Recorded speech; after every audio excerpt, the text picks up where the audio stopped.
Kicking off the list at number 5, the Mission of San Miguel, 1610. The birthplace and historic site, the original San Miguel Church was most likely built shortly after the founding of Santa Fe in 1610 and is claimed to have been the first ever church built in America. Churches are already creaky and creepy, then this is the oldest one in the States?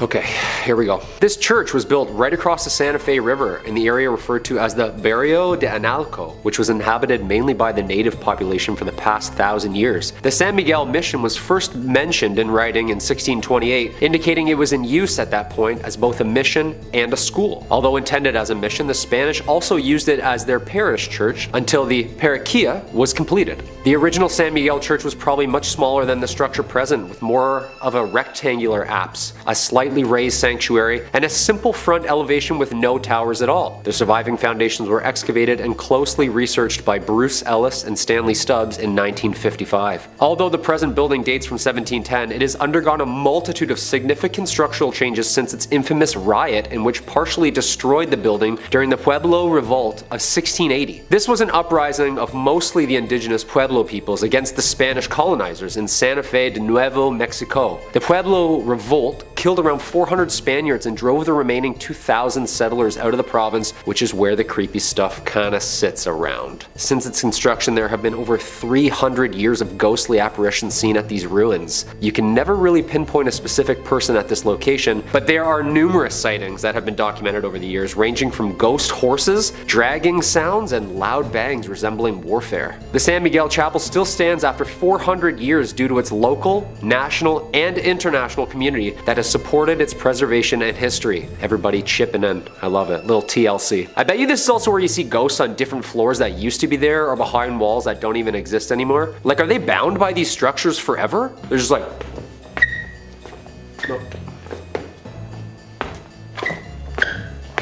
Forever? Number 4, LaFonda Hotel, 1882. Located at 330 East Palace Avenue in Santa Fe, New Mexico, LaFonda Hotel is more than 100 years old, finishing construction in 1884. A lively and prominent spot for celebrities in town during the 1900s, it was originally built to be the home of Mr. Abraham and Mrs. Julia Stab.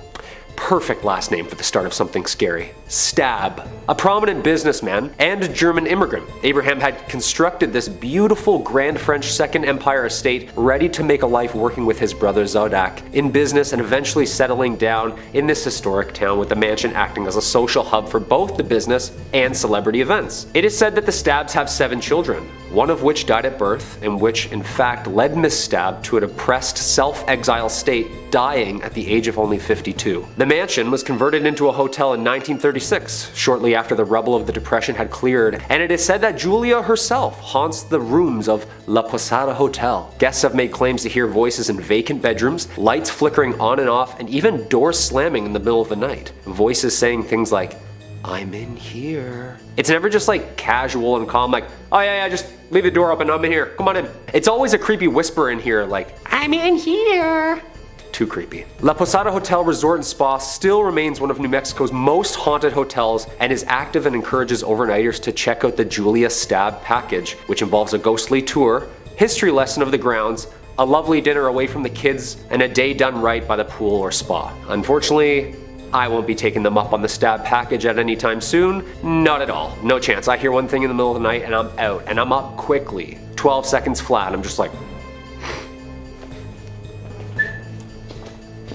Coming in at number 3, we have Van Dusen Mansion. In 1892, Grain Baron George Van Dusen built a monumental mansion for his family. With 12,000 square feet, 10 fireplaces, a turret, and a $45,000 price tag, the home was a symbol of turn-of-the-century prosperity. After 2 generations of Van Dusens moved out in 1937, the building had been used to house almost everything except a family since, being used as a school, training medical facility, and even a college throughout the years. It was vacant in the late 1930s and spent 20 years as the College of Commerce. It was home to Hamline University Law School, then the Horst International Education Center. In the late 1980s, the castle fell on hard times and became little more than a flop house. By the early 90s, it was headed for the wrecking ball. 2 weeks before it was scheduled to be demolished, it was rescued by Wisconsin entrepreneur Bob Poling, who bought it for $237,000. Now a venue to hold fairy tale-esque weddings, the Van Dusen Mansion has had its fair share of past lives. In at number 2 we have Mounds Theater. The renovated theater, an 86-year-old movie house, can be found in Minnesota. The old theaters have been rumored for the past several years to be a home of community of creepy ghosts. One story goes, as the Mounds was built in 1922 and operated as a movie house until 1967, when it closed so abruptly that when volunteers arrived many years later to renovate the place, they found popcorn on the floor. The subject of paranormal TV shows and professional ghost hunting investigations, the theater is allegedly haunted by a trio of ghosts: a happy little girl who bounces a ball on stage, a cursed old man who lurks in the shadowy corners of the projection booth, and a crestfallen usher who walks up and down the aisles in search of his lost love. The ghosts in the theaters are so active that the owner had a party of 4 Ghostbusters in a projection room sit in one dark and stormy October night. The dim light was extinguished and the room grew chilled. The owner stated that as the 4 sat silently awaiting their fate, shivering in the dark, and all at once there was the sound of a man crying.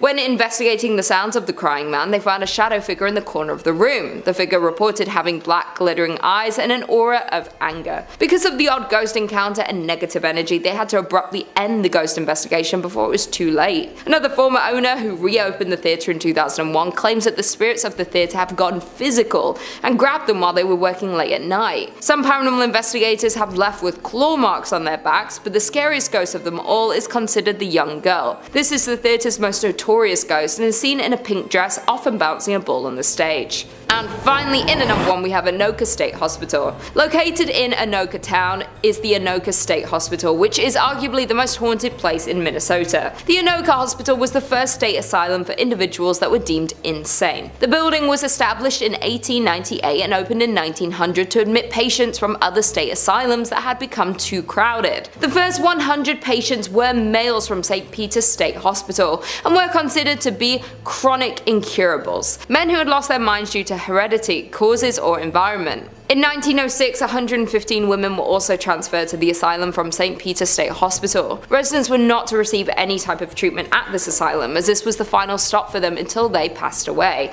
And passed they did. A total of 86 of the original patients were buried in numbered graves in the asylum cemetery. The original name of the institution was Anoka State Asylum, but in an attempt to soften the image, they changed its name in 1937 to the Anoka State Hospital. Although the name was kinder and gentler, treatment at the facility was not. Patients were subjected to medical experiments and suffered both mental and physical harm. The original hospital complex closed in 1999 and residents were transferred to a new facility located close by. The buildings and property were then given to Anoka County to use for offices and to house the county workhouse. The remainder of the buildings were closed and boarded up. With such a terrifying past, it is no wonder that the Anoka State Hospital has been rumored to house the spirits of past patients. Former employees have reported that while unusual occurrences happen throughout the buildings, the most paranormal activities are linked to the tunnels located below the buildings. These tunnels were used as a way of transferring patients from one building to another without risking escape. Ironically, many patients believed these tunnels would lead them to freedom, and so they tried to escape by going down into them, but after a few twists and turns, escapees realized that the tunnels were more of a maze than an escape route. Without an understanding of where each tunnel went and how they joined together, it was easy to get hopelessly lost in them. Several escapees became so disorientated and distraught that they took the only way out that they felt was left to them and ended their lives. For years, employees would report hearing footsteps trudging through the tunnels, stopping, pausing. There was also reports of whispering and low voices in conversation, but the words were not understood. The paranormal activities became so rampant that most employees refused to use the tunnels because they were just too eerie. Today, only maintenance and security are allowed in them. Today, the county owns the buildings that made up the former insane asylum complex. Although the complex was eligible for the National Register of Historic Places,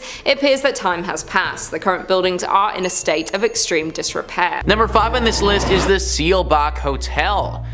Bach Hotel is located in the heart of Louisville and has been there for quite some time. Virginia Travel Tips says, in 1905 the Bach Hotel in Louisville opened its doors. For more than a century, this exquisite historic hotel has functioned as one of Kentucky's most important historical landmarks. The hotel, on the other hand, is notorious for its ghostly activity. Patricia Wilson, the Lady in Blue, is one of the hotel's most famous sightings. She was a woman who had recently divorced her spouse and intended to meet him later at Bach to try and work out their differences. Unfortunately, her husband died in a car accident and never showed up. She was devastated devastated by the loss, and she died not long after that. As a result, guests notice a woman in a blue outfit strolling around the hotel. Other ghosts have been reported at the hotel, and they include a woman dressed in old, worn-out clothing who was approached by a staff member attempting to communicate with her, but then she disappeared.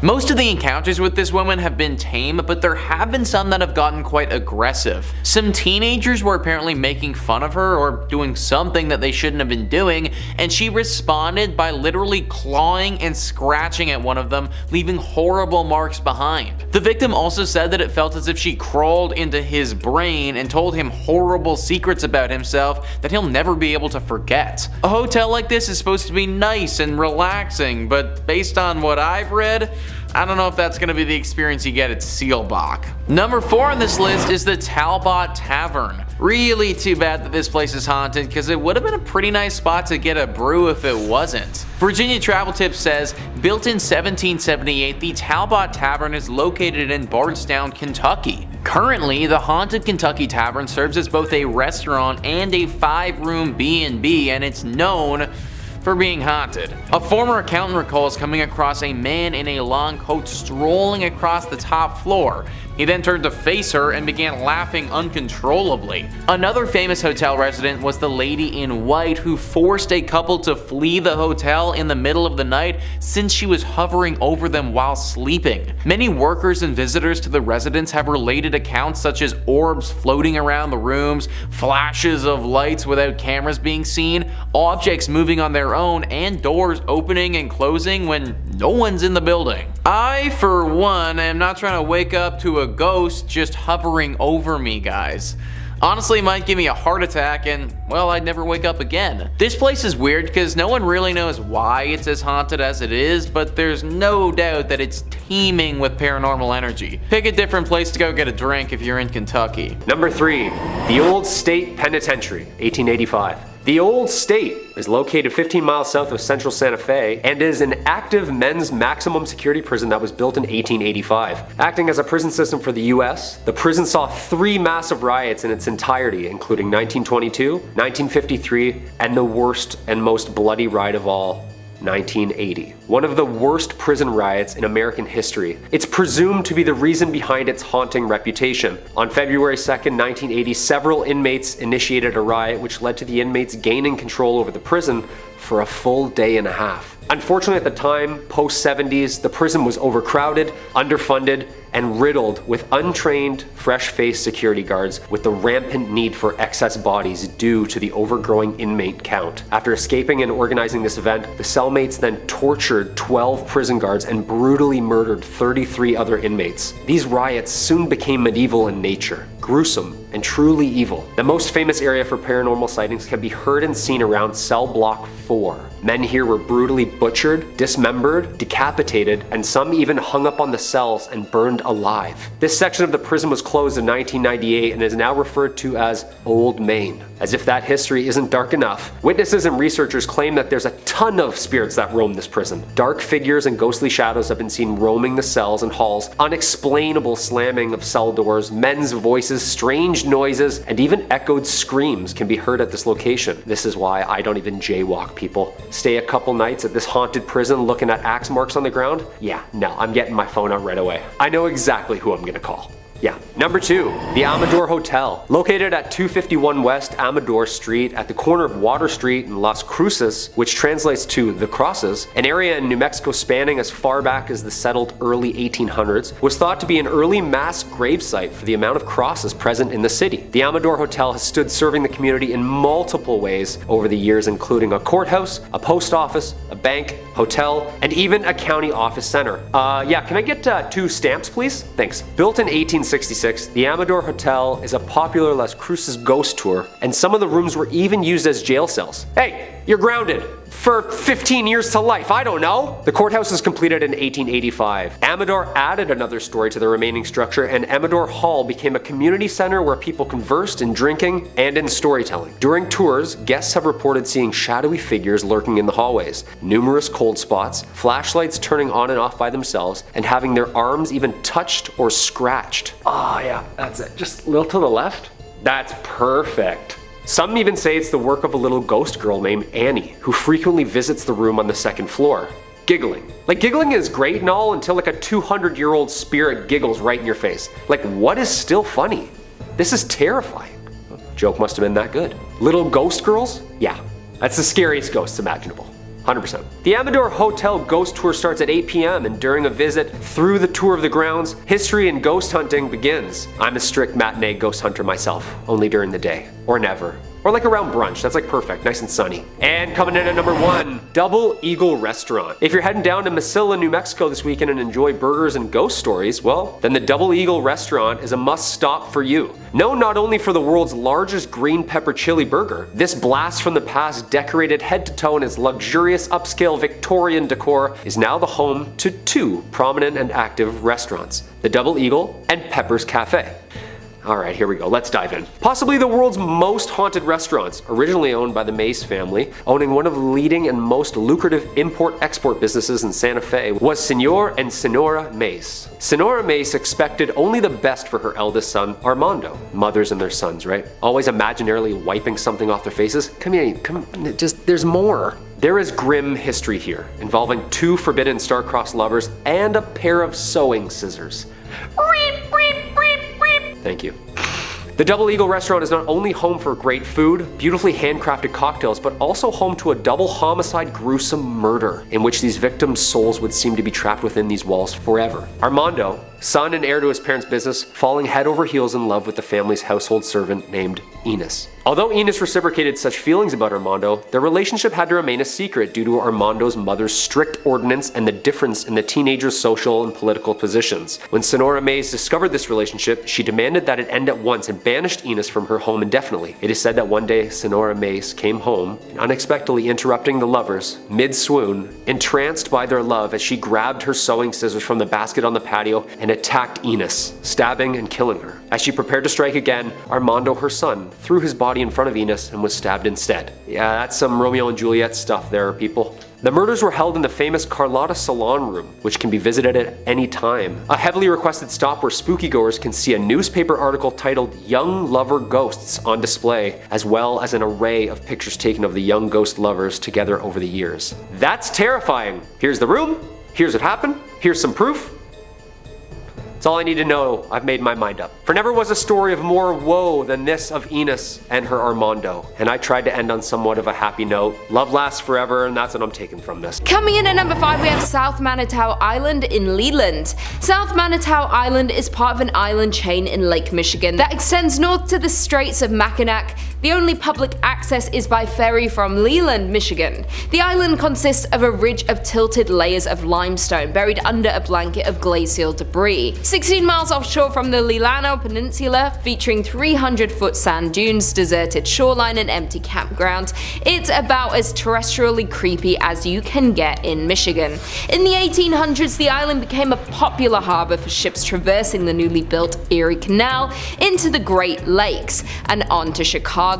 One local legend surrounds a ship full of passengers stricken with cholera stopped at South Manatee, where sailors buried their victims in a mass grave, some of them still alive at the time. Soon after this incident, the first appearance of ghosts and hauntings began. The mass grave is believed to be near the old cemetery just north of the Bay campground. This is also near where the old dock used to be located. Additionally, the passage between mainland Michigan and Manatee is one of the deadliest sections of Lake Michigan. This is due to a sudden weather change, creating a navigational hazard, causing over 50 known shipwrecks. Traffic was quite busy here during the late 1800s, and there were frequent accidents where ships would literally run into each other. Off the coast of the island lies the shipwreck of the SS Francisco Morazan, where rumors say a young island boy died after trying to explore on his own. There are also 2 cemeteries on the island and an ancient cedar forest where voices are said to be heard. The haunting of this island is so bad it has driven park rangers to go mad and demand to be taken off the island.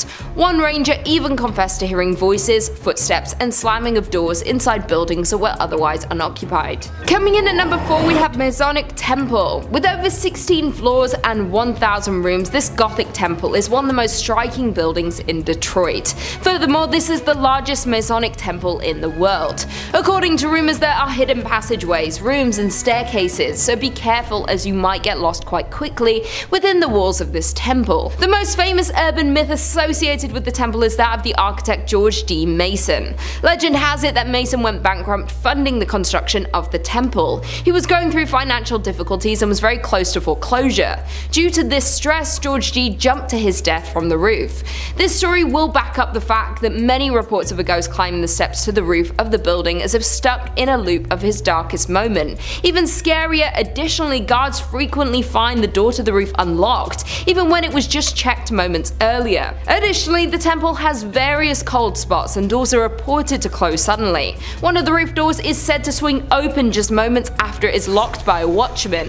Many people report the feeling of being watched while inside of the building. In at number 3 we have Kimo Theater. Built in 1927, this grand palace of a theater certainly is a masterpiece of Pablo Deco fused with Art Deco. The creation of this beautiful southwestern style theater was financed by a hardworking wealthy entrepreneur, Oreste Bacecchi, who wanted to fulfill a lifelong dream of building a grand theater which would rival other larger-than-life movie palaces that were springing up around the United States. A large fire in 1963 destroyed Kimo Theater's iconic stage and much of the building, prompting the Bacecchi family to demolish it. In 1977, the same year, the theater was listed on the National Register of Historic Places. The citizens of Albuquerque voted to purchase Kimo Theater at a steep discount. In return, the city of Albuquerque offered to fund the restoration of the landmark attraction. With the change of hands, local restoration experts were hired to restore Kimo Theater to its former glory. The hauntings of Kimo Theater can be traced back to a freak accident that happened in the late afternoon on August 2nd, 1951. Back then, hundreds of moviegoers were in Kimo Theater to catch the latest films. Without warning, a water heater located in the theater's lobby exploded, sending scalding hot steam and plaster into the air. A total of 8 people were injured in the accident, including one person losing their life, Bobby Darnell. Since then, the theater is said to be haunted by the ghost of Bobby. Performers and staff of Kimo Theater have all reported strange and unexplainable activities happening in the theater. In particular, donuts placed backstage for performers would often go missing. To appease the spirit of Bobby, an altar was erected beneath the stairs to the dressing rooms. Toys, sweets and donuts would be placed before every major performance to ensure the success of each show. Those who didn't would face a disastrous performance. Kimo Theater's technical manager Dennis Potter recounted an incident in December 1986 when the donuts were removed by Andrew Shear, director of A Christmas Carol, just minutes before the first show. It did not take long before the disaster occurred. Electrical cables fell, lights exploded, doors on the set opened without warning, and performers had forgotten their lines. After the end of the disastrous show, the donuts were promptly replaced and the next show went off without a hiccup. However, an interview with Andrew contradicted the Potter's story, with the former claiming that the donuts were never removed or replaced. Apart from the unexplainable disruptions, staff working at Kimo Theater have also reported seeing the ghost of Bobby, dressed in a striped shirt and blue pants. The ghost of Bobby is often seen loitering on the lobby staircase looking for the next victim of his harmless shenanigans. In at number 2 we have LaFonda Hotel. Standing in Santa Fe, New Mexico, there is the historic LaFonda Hotel. Over the years, the hotel was destroyed and rebuilt several times over. In 1821, when Captain William Becknell blazed the path of what would become known as the Santa Fe Trail, he stayed at a LaFonda where the trail terminated at the town central plaza. As more and more pioneers traveled the Santa Fe Trail, the LaFonda became a popular destination for trappers, traders, mountain men, soldiers, politicians, and the like. The current LaFonda was built in 1922 on the site of the previous inns. In 1925, it was acquired by the Atchison, Topeka Santa Fe Railroad, which leased it to Fred Harvey. For more than 40 years, from 1926 to 1968, LaFonda was one of the famous Harvey houses, a renowned chain of fine hotels. Today, the LaFonda Hotel is said to host not only travelers visiting Santa Fe, but also several ghosts. Some people believe that the Honorable Judge Slough continues to walk its hallways. However, more often reported is the ghost of the distraught salesman who jumped into the well after losing all of his company's money. The hotel's dining room, called the La Plazuela, is situated directly over the old well, and both guests and staff alike have reported the sight of a ghostly figure that walks to the center of the room, then seemingly jumps into the floor and disappears. Other reported phenomena include a ghost that haunts the Santa Fe room, as well as a spirit that walks the hallways near the the La Terraza, a restaurant located on the east side of the hotel's 3rd floor. In the 1970s, a ghost reportedly called the front desk to complain that someone was walking up and down the hallway in front of his room. When an employee was sent to investigate, he saw a tall man in a long black coat disappear into a stairwell. However, when he followed him to the stairs, there was no sign of the mysterious visitor. And finally, in at number 1, we have the Luna Mansion. The Luna Mansion in Los Lunas, New Mexico is known for one thing, and it's its ghost stories. Over the years, the Luna Mansion in Los Lunas has gained a reputation as being haunted. Guests and staff alike have shared stories of unexplained activity, which some chalk up to the paranormal. Over the years, the mansion changed hands several times before it was purchased and renovated as a fine dining establishment in the 1970s. It was then that the ghost of Josephina began to appear. Perhaps she didn't like the renovations, or maybe she just wants to stick around to make sure they were doing a good job on the home that she had spent so many years looking after. Dressed in 1920s period clothing, she had been described by employees as appearing very real. Most often she is seen in 2 former bedrooms on the 2nd floor, an attic, storeroom, and at the top of the stairs leading to the 2nd floor bar. At the top of the stairs sits an old rocking chair, which she has often been seen sitting in and rocking slowly. On one occasion, when an employee approached the ghost, she simply stood up and then slowly vanished. More often she is seen walking up and down the stairs, a habit that has been so commonplace that employees barely notice anymore. Where there's one spirit, others seem to follow, and more ghostly apparitions have been seen at the mansion. One of these is a former servant named Cruz, who was thought to have been a groundskeeper. Most often seen on the main level, he is said to be particularly friendly to women and children and likes to play practical jokes on the employees and patrons. On one occasion, he was seen sitting on a sofa as if waiting to be served. Dressed in vintage attire, the man was relaxing patiently when a waitress asked another staff member why he hadn't been served. However, the response was, "What man?" And when the waitress looked back to the sofa, the vintage spirit faded away. Number 5 on this list is the Zach Bagans Haunted Museum. Most haunted museums, or anything like that, are all kind of phony and corny. This one though, this isn't for the faint of heart. Thrillist says when Zach Bagans opened the Haunted Museum in Las Vegas, he did his homework and picked the creepiest place possible. The attraction is inside an old Victorian home that dates back to 1938. It was owned by a family haunted by a child who died due to surgical complications. Later, when the home was vacant, intruders broke in and held satanic rituals in the basement. Adult actress Jenna Jameson actually grew up in the house and swears the stories are true, but doesn't like to talk about it too much. Today, you can take a guided tour of the Haunted Museum, frequently used as a filming location for Bagans' ghost adventures on the Travel Channel and Discovery Plus. The museum packs a lot into one visit with more than 30 rooms. Things start off relatively tame with a look at spooky artifacts and a gambling parlor and a closet full of creepy dolls. But the pace picks up with exhibits dedicated to notorious serial killers, an up-close look at a Volkswagen van used as a death machine by Jack Kevorkian, and a haunted hallway of killer clowns. It's best not to give away too many spoilers, but at one point you'll face an item described as the most haunted object in the whole world. You will even get to explore the basement at some point, which many people believe to still be extremely haunted. You gotta wonder why the heck so many horrible things happened here. Haunted child, satanic rituals, other questionable things that have probably not been leaked to the public.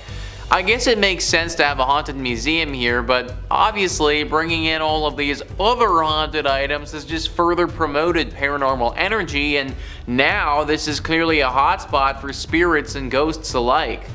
Only go to this museum if you can handle a good scare. Number 4 on this list is Rhyolite Ghost Town. This abandoned town is full of scary spirits, ghouls, and maybe a lot more. Thrillist says, take a short road trip out of Las Vegas and spend the afternoon exploring the ruins of Rhyolite, one of the most compelling ghost towns in the country. A hub of mining activity during the gold rush, the town was quickly abandoned when the boom went bust following the panic of 1907. Wander around and you'll see the scattered remains of a bank, jail, and train depot. The landscape looks more like a nuclear war zone than a ghost town, but just as sinister and perhaps still home to the spirits who once lived there many years ago. We have talked a ton about ghost towns on this channel before. Something about ghost towns seems to attract spirits. Maybe like the sudden absence of people leaves a void that these spirits seem to want to fill. It also doesn't help the situation when you have people doing some very questionable things at these ghost towns. Considering they are totally abandoned and out of the way, ghost towns make for some pretty good places to have some covert meetings and deals go down. This one in Las Vegas, it's no different. Apparently a decent amount of criminal activity happens around here, with a lot of drug deals taking place here. Every now and again these deals can go sour, and usually that leaves a body. Murder and a gang presence aren't great things to sprinkle in when a town is already dealing with paranormal activity. For safety purposes, I recommend staying away from this town at all costs. Number 3 on this list is Central City Masonic Cemetery. Of course we had to have a cemetery on this list. No haunted place list would be complete without at least one of them. Thrillist says, founded as a mining town in the late 1800s, Central City is now known as a destination for those looking to head to the hills for a gambling fix in the casinos that now dot the area. But one thing hasn't changed. The woman in black who twice a year appears in this hilltop cemetery above the town. Known as the Columbine Lady, she comes to visit the grave of John Cameron, a prominent former resident of Central City who died in 1884. Some believe she is his fiancée, appearing to leave flowers for her lost love on November 1st, the anniversary of Cameron's death, and April 5th, a date for which the significance remains a mystery, much like the woman herself. This place is safe to go to if, of course, you do not go during these times. She's been coming for a long time, and anyone who tried to interfere with her has had to pay the price. Now, people kind of suspect that she was in a relationship with John Cameron, but there's also another theory. Many people think that John actually wronged her in his life, and that this woman in black comes twice a year to double check that John is still dead and hasn't come back to life by some means. Pretty scary tale for sure, one that you probably don't want to get involved with. Number 2 on this list is the Broadmore. Located in Colorado Springs, this hotel would be freaking awesome if it wasn't so haunted. Thrillist says this sprawling 5-star hotel has a lot to offer for anyone seeking a relaxing and indulgent getaway. But along with the golf course, spa, and nearby zoo, there's one feature you won't find in any brochure. Staff and guests alike have reported the presence of a woman, often in the penthouse where Julia Penrose, co-founder of the property, once lived. While not confirmed, Penrose's death is said to have been surrounded by a strange occurrence in which she went missing and was later found, confused and shaking in the woods nearby with no memory of how she got there. She passed away a week later, and perhaps her spirit remains, watching over the property and seeking answers about her own mysterious death. Now I'm wondering, man, how did Penrose die? Like, this whole story feels like a movie or something like that. I truly think somebody needs to get in here and investigate what the heck happened here. Because, like, should we be scared of the region because this is gonna happen again? Was Julia doing something specific before she disappeared, and should we avoid doing that thing? There are just so many questions that need to be answered here, and sadly I can't do it from the comfort of Toronto. That being said, I'm also not trying to end up like Julia, and therefore will be leaving this job to somebody far more qualified. And finally, number 1 on this list is the Highlands Ranch Mansion. A truly picturesque mansion, one that's been standing for over 100 years and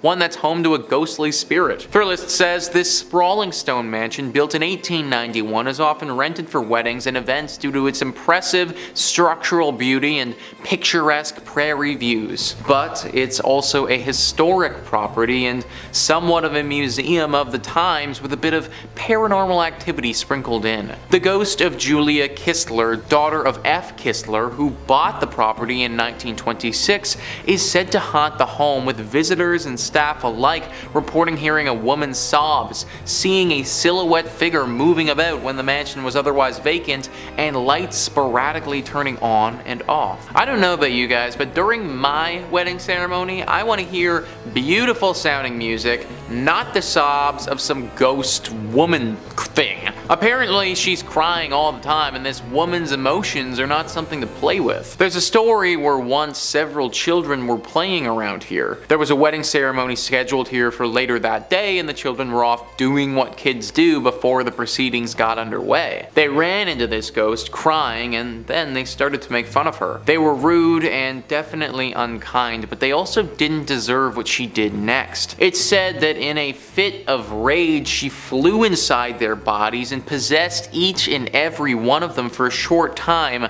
showing them things that were truly terrifying. Things that have ultimately changed those boys' lives and altered their mentality forever. Any ghost that's capable of doing something like that, that's one that I don't want to be around. Coming in at number 5, we have William A. Irvin. During the fall season, the ship has haunted tours with actors, but the ship really is haunted. The haunted ship began in Duluth in 1992. Before the haunted ship started, the William A. Irvin was open for regular boat tours during the month of October. Historically, this month was really slow, and the DECC needed a way to generate more revenue during this quiet month. Having heard about a failed attempt by Cleveland's William G. Mather trying to become a haunted ship, the DECC decided to try their own hands at a haunted attraction. The William A. Irvin partnered up with UMD to give the school's drama department some experience on production and acting. Needless to say, their attempt was a huge success. More than 2 decades later, the haunted ship is the peak of the Irvin's yearly business. The most common sighting that employees relate is that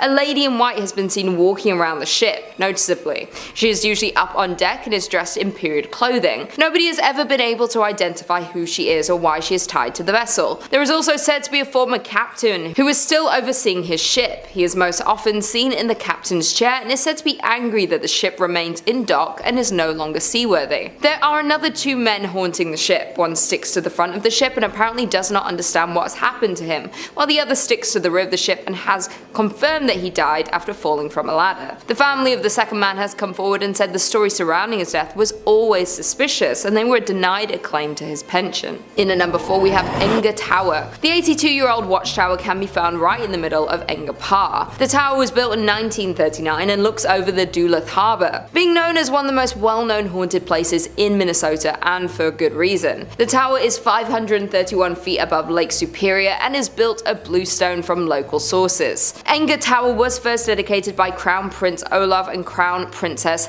Martha of Norway on June 15th. It was built as a tribute to businessman Bert Enga, who passed away in 1931. The dedication was in honor of Bert Enga, a native of Norway who came to this country and became a successful furniture dealer. At the time of his death, Mr. Enga donated 2/3 of his estate to the city of Duluth. This included the land known as Enga Hill, which along with Enga Tower is also the home of Enga Park and Enga Golf Course. The tower can be seen almost anywhere throughout the city and has since been restored. There is a local legend that a man took his own life in 1948 by jumping off the 5th level of Enga Tower. They say his body has been found hours later but was never identified. That being said, there are numerous ghost stories of visitors seeing a man on the 5th floor of the tower before entering, but when they reach the top, he is gone. Number 3 on this list is St. Augustine's Lighthouse. Ah yes, the Haunted Lighthouse, a true classic. Thrillist says St. Augustine's iconic lighthouse is a Florida landmark built in 1874. But climb up its 219 steps, and it's not just the views that will take your breath away. First, there's the ghost of Joseph Andrew, the original lighthouse keeper who fell to his death while painting the 165-foot tower. Then there are the Pity's 2 daughters who were playing with a building cart when it broke loose and slid into the nearby bay, drowning them both. While the girls giggle and run up and down the lighthouse steps, Joseph has been reported smoking cigars at the top of the lighthouse, keeping watch over his forever home. You know guys, if I had to be a ghost, then being Joseph wouldn't be the worst. I get to look out at the pretty scenery at the top of my lighthouse where hardly anyone bothers me, and I get to smoke cigars all day. Like, obviously I wouldn't want to be a ghost, but if I had to be, then this wouldn't be that bad. Either way, I'm not a ghost now. I am very much a human being, and if I want to stay a human being, then I recommend avoiding this place. It can obviously be very jarring to see two little ghost girls running around,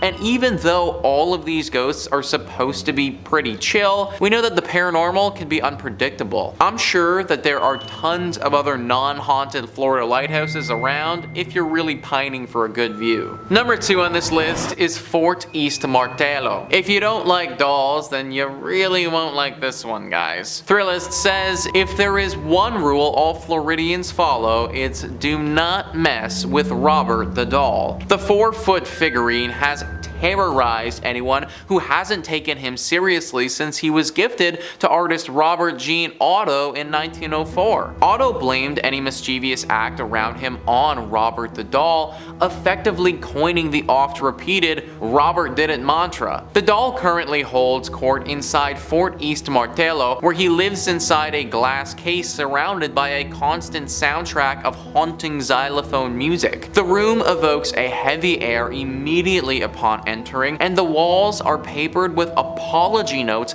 from cocky tourists who've dared cross the world's most haunted plaything. Even the Prince of Darkness himself, Ozzy Osbourne, felt Robert's wrath when he suffered a series of health mishaps shortly after dissing the doll on his reality show. I don't like dolls, folks, especially the haunted variety, so this entry obviously had to make the list. Clearly it curses you after you see it because people literally have to come back here and ask for its forgiveness. I don't know if the notes work or not, but I guess that's all you can do when you're dealing with a haunted doll. Hopefully this doll can just chill out and stop haunting people, but in the meantime, I just flat out avoid going to this place in Florida altogether. And number 1 on this list is Casa Monica Resort and Spa. It really sucks that this place is so haunted because it's truly beautiful. Thrillist says St. Augustine's fanciest hotel is also its most haunted. In fact, this 5-star Mediterranean revival haunt is a hotbed of spectral activity. Children are heard running along the 4th floor, but no one is there. The radio in the Ponce de Leon suite randomly comes on, but no one's there. Guests of room 411 wake up to people staring at them, but no one's there. But it's the 3-story Flagler suite high in the tower that's most haunted. Maids have seen a child's handprint appear on the 1st floor bathroom mirror, and after knocking, one heard a man say, "We've been expecting you," from an empty bedroom. Its spookiest claim to fame, however, is the male ghost staring out of the top tower window. He's believed to be the ghost of one of 2 people, either Franklin Smith, the architect who built the hotel, or Henry Flagler, the man who purchased it. I personally don't care if it's the architect, the man who purchased it, or God. Anyone who says, "I've been waiting for you as I enter an empty bedroom," it's not the type of individual I want to be around. Also, where are these children coming from and what are those sounds? Okay, so you want to tell me a scary story where the architect of the building fell in love with his work and then when he died, his ghost stayed here. Alright, fine, I can buy that, I can believe that, but like, what are the children doing here? What do they have to do with this place and the architect? Maybe this is just one of those spots where it doesn't matter what happened here, it doesn't matter what will happen here in the future, it's just always destined to be haunted. Coming in at number 5, we have Hotel Park Central. Located on Central Avenue in Albuquerque, you'll find Hotel Park Central. The original building was constructed in 1924 and served as a hospital. It was then purchased in the 1980s and transformed into a mental health hospital. However, in 2010, a major renovation occurred with a $21 million investment, and it became the luxury hotel that we know today. day. The hauntings in this building date back to the time it served as a hospital. Patients would report seeing apparitions, hearing voices, seeing objects move, and feeling the presence of other beings when nobody was there. As well, when it was a mental hospital, it was known by patients and workers that on the top floor on the right wing, there is a ghost of a woman that likes to watch people in the hallways. Patients also reported having their bed sheets pulled off them in the middle of the night.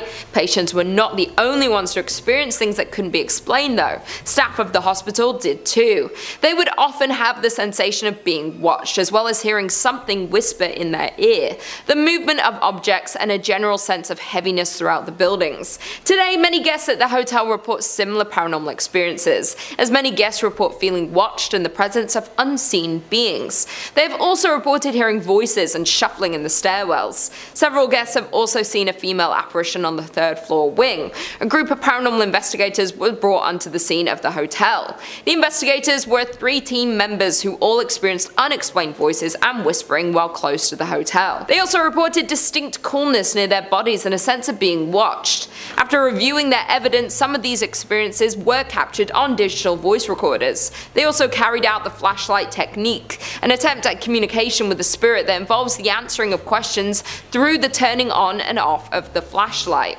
This was a success, with several responses captured on video. In at number 4 we have the St. James Hotel. Built in 1972 by Henry Lambert, the St. James Hotel was established. Found in Cimarron, New Mexico, the hotel is known to be one of the most haunted places in America. The St. James Hotel is said to remain host to several restless spirits. Both the owners and the hotel guests will tell you that many unexplained events haunt it. Several psychics have visited the hotel and specifically identified 3 spirits and many others who passed through to relive their experiences. The hotel's second floor is the most active, with stories of cold spots and the smell of cigar smoke lingering in the halls. A prior manager commented about the spirits that linger in the hotel and said, "You never see them, but you do feel and hear them."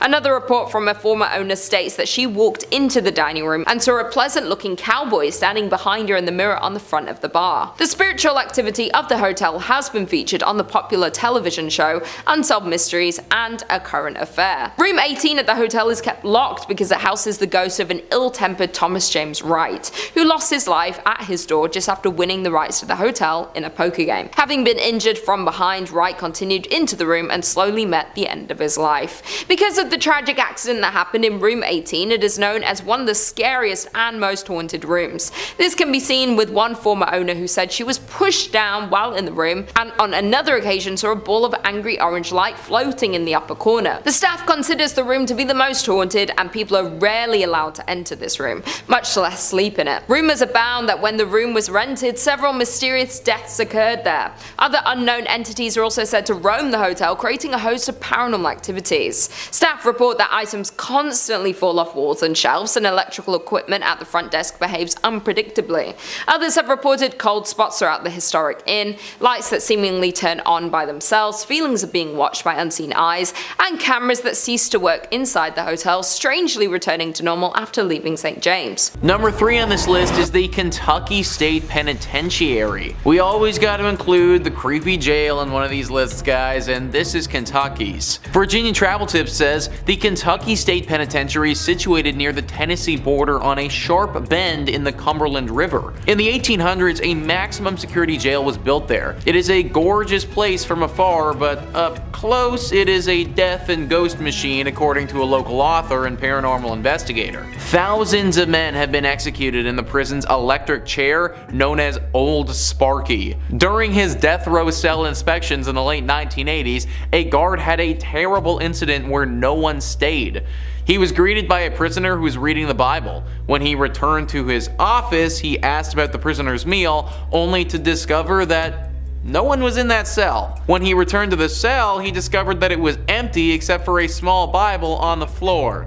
Yeah, kinda weird. More strange occurrences were recorded around the institution, with many reporting seeing a reflection of an inmate who attempted to shock them. Okay, so honestly guys, I want to take this as seriously as possible, but Old Sparky? Like, imagine dying in a thing called Old Sparky. Like, I think it's meant to electrocute people, but why does the killing chair sound so cute? Kinda sounds like something that you name your dog, not a murder weapon. Anyways, Old Sparky has certainly done its job though, and now the place is super haunted. Most of the prisons we talk about on this channel you can go visit if you like, because they're all typically abandoned. That's not the case with this one though. The Kentucky State Penitentiary is still fully operational and has tons of prisoners in it. Not only do these people have to chill in jail, but it just so happens that their jail is also haunted. Number 2 on this list is Mammoth Cave. So we actually spoke about Mammoth Cave on this channel before in our series about top 5 terrifying caves where evil awaits, so if that interests you, then go check it out. It made that list because it was super haunted, and naturally it has to make this one as well. It is, as you'd expect, located in Kentucky. It is the biggest cave in the state by far, which is why it's named Mammoth Cave. Most of the cave has been unexplored, which is kind of nuts considering we've already seen about 400 miles of it up until this point. This has been an area of interest to people for thousands of years. Back 4,000 years ago, it's believed that people used this cave to bury their dead. This was the first encounter this cavern saw of death, but it definitely wasn't the last. After the War of 1812, these caves were sold off and used as a place to mine salt. The workers of these mines were slaves and oftentimes were worked to death down there. After the salt had been mined, this place functioned as a spot for sick tuberculosis victims to go. Obviously, this created more death in this place and just contributed to what is a very haunted area now. Today, we get an array of ghostly apparitions popping up to people. Ghosts from all the way back 4,000 years ago have been seen, still lingering and clinging onto this cavern. People have seen the visions of slaves calling out for help and ghosts of sickly individuals as well. H.P. Lovecraft, one of the most famous fantasy horror writers, was inspired by this cave. Anything that inspired that guy is probably a spot that you want to avoid. And finally, number 1 on this list is NATA Tunnel. What is it about tunnels that's just so creepy? It feels like there are a few locations in the world that seem to attract paranormal activity, and tunnels are definitely right up there. Virginia Travel Tips says NATA Tunnel, also known as the Gateway to Red River Gorge,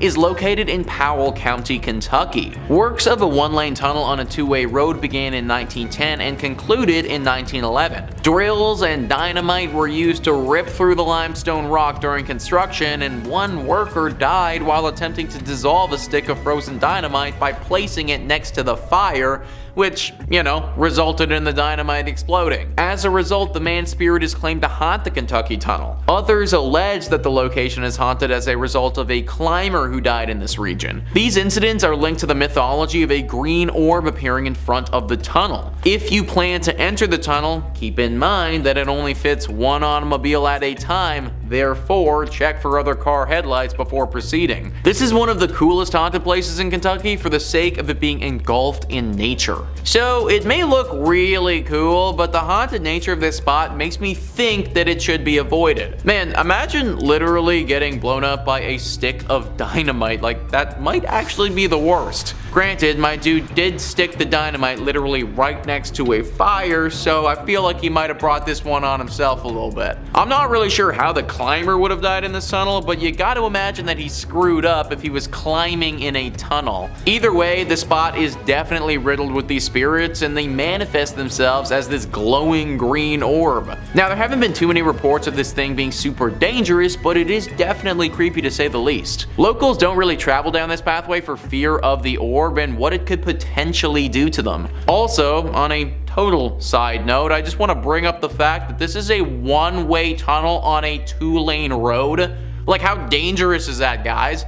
What if it's foggy or something and I can't see all the way down the tunnel to the other car? That is literally the dumbest road design I have ever heard of. Maybe the legend was just created by the locals because they know how dangerous this freaking tunnel is. Regardless of what it is, I recommend staying away. Number 5 on this list is Villa Paula. This haunted place is located in Miami and has quite the interesting guest in the backyard. Thrillist says this stately white mansion was originally constructed as the Cuban consulate in the mid-1920s, home to Consul Domingo Millard and his wife, Paula. The Cuban-born Paula was known to spend her days playing piano and drinking Cuban coffee until she died from complications from a leg amputation in 1932. Legend has it that Domingo interred his late wife in a sarcophagus laid in the backyard. The sarcophagus is still there now, covered by ficus tree roots and nearly impossible to reach. Whether or not it actually contains her mortal remains is debatable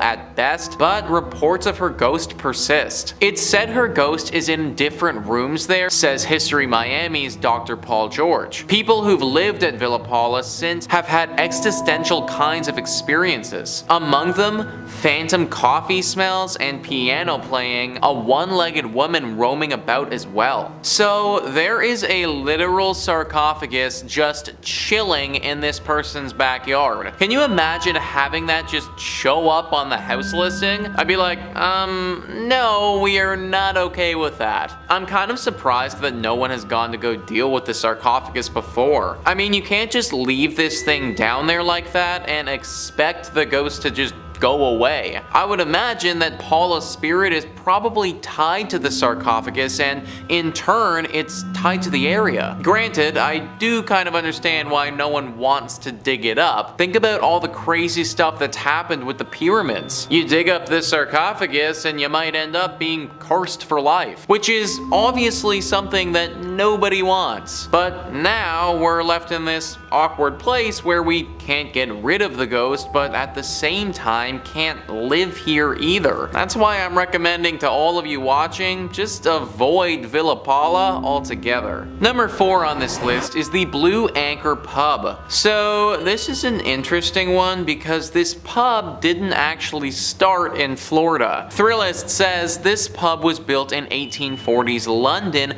during Jack the Ripper times, so it should be no surprise that it's haunted. The story goes that the bar was raised in London, but its wooden interiors were sent to New York City and then onto this sleepy Florida town in 1996. Little did anyone know that the pub's original elements came with the ghost of Bertha Starkley, a cheating wife who was murdered by her husband. Today, she can be heard rattling pots, knocking things over, and wailing in the middle of the night at the Blue Anchor. Every night around 10 p.m., the time that she was murdered, Bertha likes to remind everyone she's still here, so the current owners ring the ship's bell to scare her away. So, first thing, I've never actually heard of that before, where they take a building from one continent and then just decide to move it over to another continent. This bar must look pretty cool on the inside to go to all that trouble though. Obviously, this was a bit of a mistake and everyone would have been better served if we relocated this thing straight to the dump. Bertha doesn't care if it's in London or America or anywhere. As long as the structure of this pub is still intact, her ghost will still be floating around, which makes it very hard to enjoy a night out at this place. Like, imagine drowning several pints, going to take a piss, and then getting ambushed by some 1800s ghost in the bathroom with your pee-pee hanging out. Like, I don't know if I'd ever be able to recover from that, folks. Number 3 on this list is Westgate. So I am actually breaking the rules with this one a little bit because I think that you should definitely visit this place if you have the money. Thrillist says some Las Vegas residencies never quite end.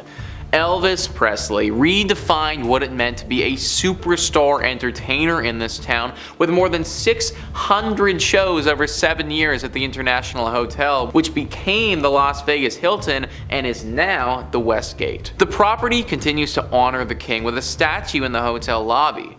Although Elvis passed away in Memphis, some believe his soul remains in Vegas with his ghost haunting the Westgate International Theater and a lavish rooftop villa the singer called home whenever he was in town. It's not cheap, but you can book the penthouse yourself.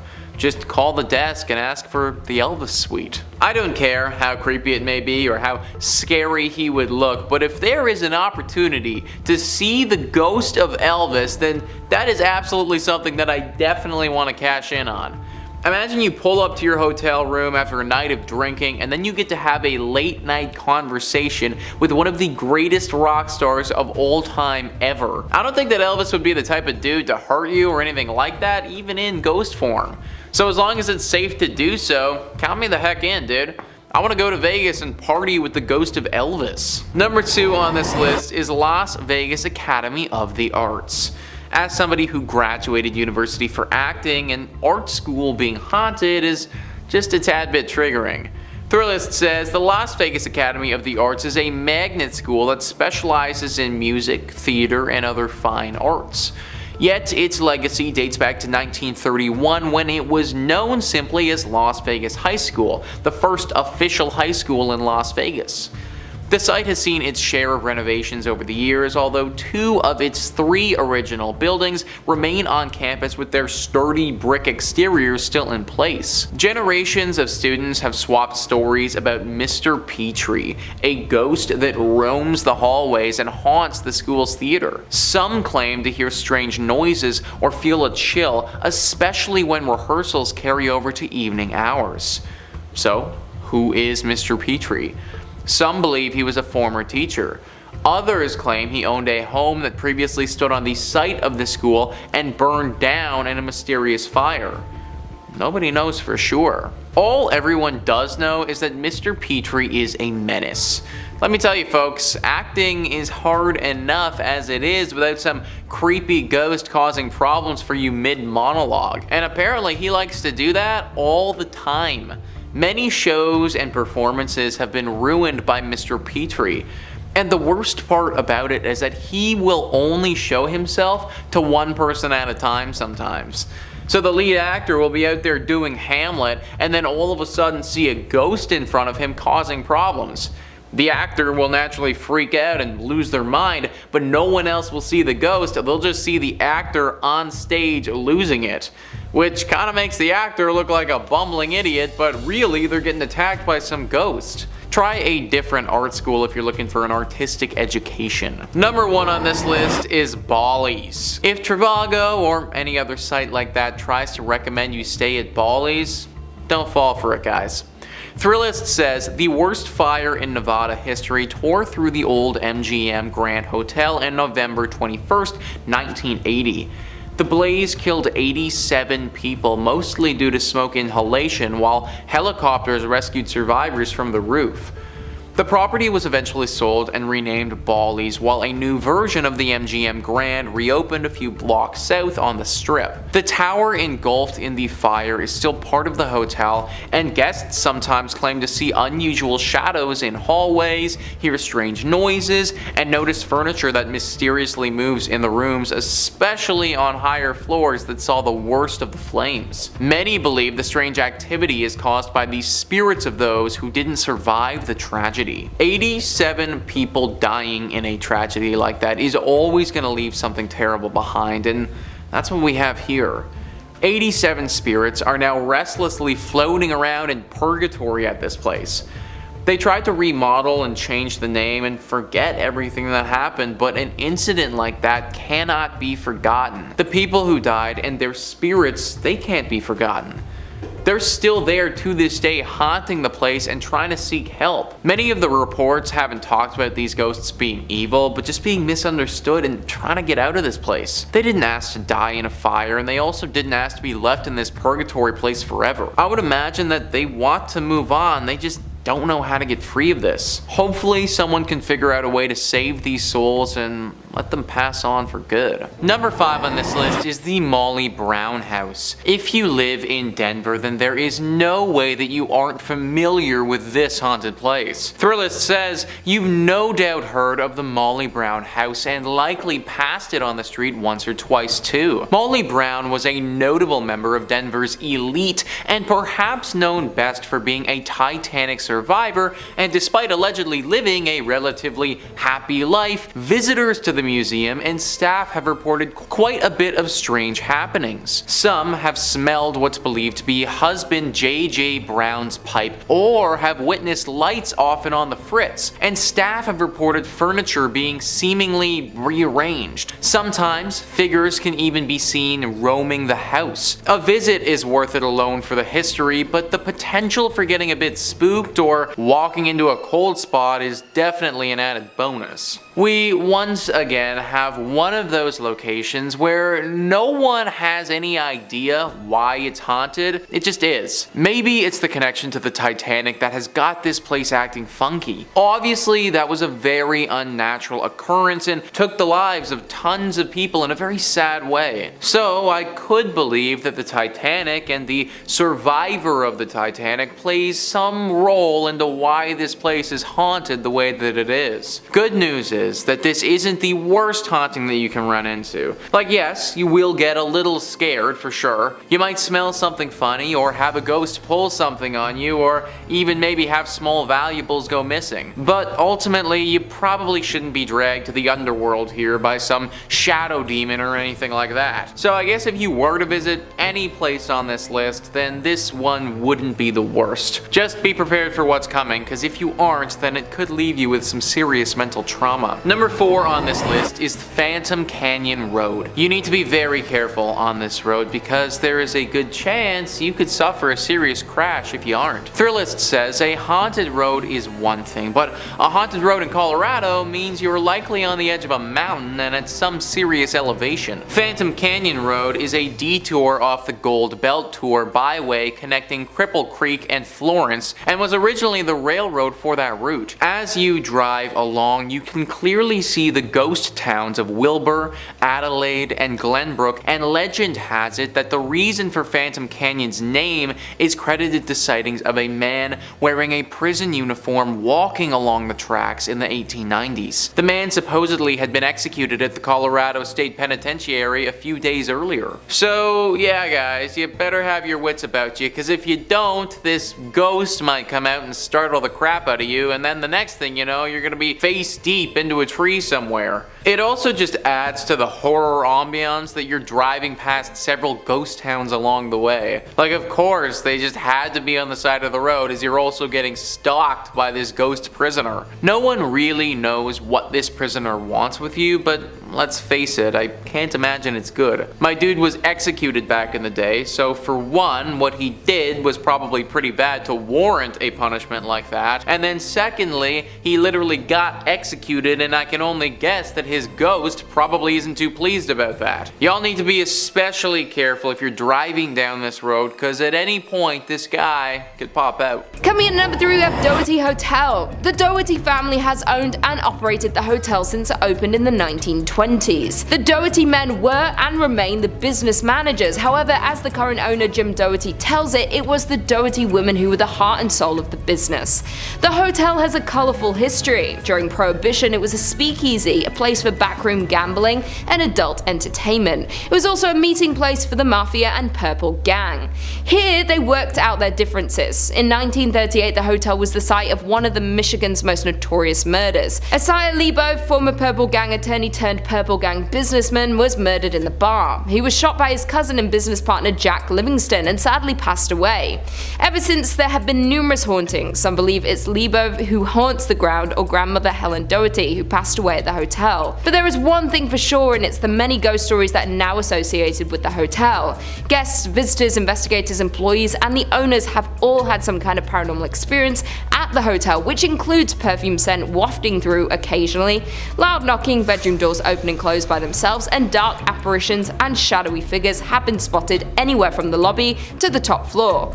Also, the spirits of other murder victims roam the halls, lobbies, and rooms. While some can be seen, others prefer to just make noise. Coming in at number 2 we have Michigan's first state prison. Established in 1838, Michigan's first state prison remained in operation through 1934. The prison served as the nucleus for the city as it spanned some 20 acres. Over the years, it relocated and at one point became the largest walled prison in the world with around 6,000 inmates. In 1952, in response to poor medical care, brutality from the guards, and bad food, 2 maximum security prisoners took hold of a guard and used his keys to release other inmates. A days-long riot ensued, resulting in 9 guards being held hostage. Additionally, the riot resulted in the deaths of several inmates and guards before it was extinguished by the National Guard. The inmates fought for and won a list of 11 demands for reform. Today, the old prison has become the Armory Arts Village, a residence and studio for local artisans. Apartments are very contemporary and halls are covered with artwork. In spite of its modern renovations and freshly painted walls, though, rumors persist of its haunting.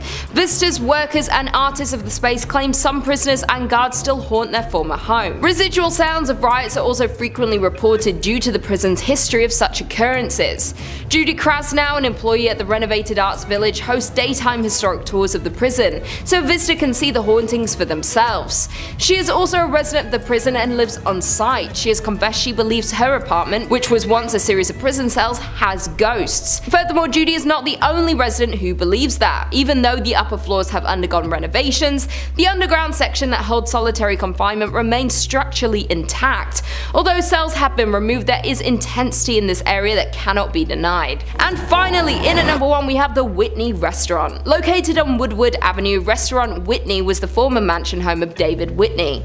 David was one of the Midwest's wealthiest lumber barons at the turn of the century, and he built this magnificent 21,000 square foot home in 1894.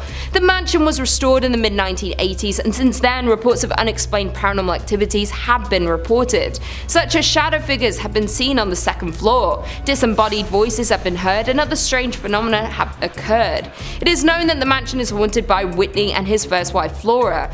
Flora always wanted to live in a mansion but died before the home was finished, leaving Whitney to raise their 4 children.